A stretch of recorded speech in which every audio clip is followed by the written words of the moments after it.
നമുക്കിന്ന് വാട്ടയേറ്റിനിടെ നോക്കാം കേട്ടോ. അപ്പോൾ രാവിലെ തന്നെ ഒരു അരക്കുപ്പിയോളം വെള്ളം കുടിക്കും. അത് കഴിഞ്ഞ് ഒരു 3 ഡേറ്റ്സും ഒരു പകുതി പേരയ്ക്ക കേട്ടോ. നമ്മുടെ വീട്ടിലുണ്ടായതായിട്ട് നല്ല മധുരമായിരുന്നു. അപ്പോൾ അതൊക്കെ കൂടെ കൂട്ടി കഴിച്ചു. പിന്നെ ഒരു അരമണിക്കൂറൊക്കെ കഴിഞ്ഞതിന് ശേഷമാണ് ബ്രേക്ക്ഫാസ്റ്റ് കഴിക്കുന്നത്. അപ്പോൾ ഇന്ന് രാവിലെ കാപ്പിക്ക് 2 ഇഡ്ഡലി സാമ്പാറും ഒരു കുഞ്ഞു ഗ്ലാസ്സിന് ചായയാണ് കേട്ടോ ഞാൻ കഴിച്ചത്. അത് കഴിഞ്ഞ് ചെന്ന് നമ്മുടെ അടുക്കള പണിയൊക്കെ കഴിഞ്ഞ് വന്നപ്പോൾ ഏട്ടൻ കടയിൽ നിന്ന് നല്ല അടിപൊളി അൽഫാം മന്തി മേടിച്ചിട്ടുണ്ടെന്നുണ്ടായിരുന്നേ.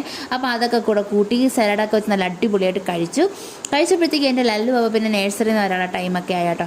പിന്നെ അവൻ വന്നപ്പോഴത്തേക്കും കൂട്ടത്തിൽ ഒരു സ്നിക്കേഴ്സും കൂടെ ഉണ്ടായിരുന്നു. അപ്പോൾ ആ സ്നിക്കേഴ്സിൽ ഞാൻ പതുക്കെ നൈസായിട്ട് അങ്ങ് അടിച്ച് മാറ്റി കഴിച്ചു. അതിന് കോലുമുട്ടായി, എനിക്ക് സ്നിക്കേഴ്സും.